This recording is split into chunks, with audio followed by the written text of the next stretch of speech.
بسم اللہ الرحمن الرحیم۔ ابھی ہم پڑھیں گے کہ مرکب اضافی میں اگر صفت لانی ہو تو وہ کس طرح لائیں گے۔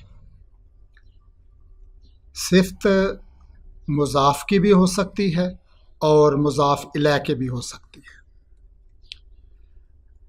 اب دیکھیں، ایک مثال ہے، مضاف اور مضاف الیہ مل کر مرکب اضافی بن رہے ہیں۔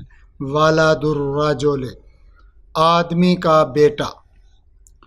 اب اگر ہم نے مضاف کی صفت لانی ہے تو ولد الصالح، اور اگر الرجل جو مضاف الیہ ہے اس کی صفت لانی ہے تو وہ الرجل الصالح ہوگی، کیونکہ صفت اور موصوف کے بارے میں ہم نے یہ چیز پڑھی ہوئی ہے کہ ان میں 4 لحاظ سے مطابقت ہوتی ہے۔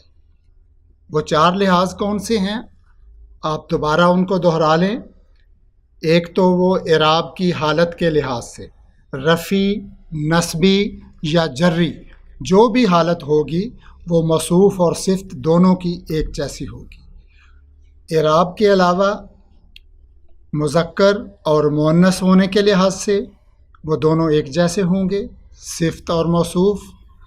معرفہ اور نکرہ ہونے کے لحاظ سے ایک جیسے ہوں گے، اور اس کے علاوہ واحد، جمع اور تثنیہ ہونے کے لحاظ سے بھی ان میں مطابقت ہوگی۔ تو اب دیکھیں، ولد الصالح، والد رفعی حالت میں ہے تو اس کی صفت الصالح بھی رفعی حالت میں آئے گی، اور الرجل جری حالت میں ہے تو الصالح صفت بھی جری حالت میں ہوگی۔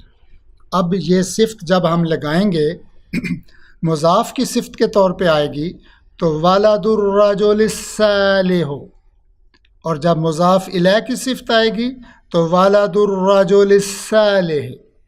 اب الرجل الصالح یہ مضاف اور مضاف الیہ نہیں بن رہا، یعنی یہ صفت اور موصوف یعنی مرکب توصیفی نہیں بن رہا۔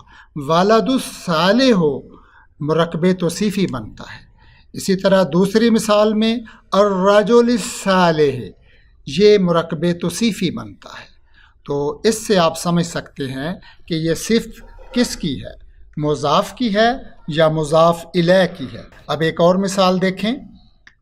اب مضاف اور مضاف الیہ، بنت الرجل، آدمی کی بیٹی۔ اب دیکھیں، اگر ہم مضاف کی صفت لاتے ہیں، مضاف ہے بنت، تو اس کی صفت بنت مؤنث ہے اور رفعی حالت میں ہے تو اس کی صفت الصالحہ تو آئے گی، اور اگر الرجل کی صفت ہوگی تو الرجل الصالح، الرجل مذکر ہے اس کی صفت بھی مذکر ہے، اور الرجل جری حالت میں ہے تو اس کی صفت بھی جری حالت میں ہے۔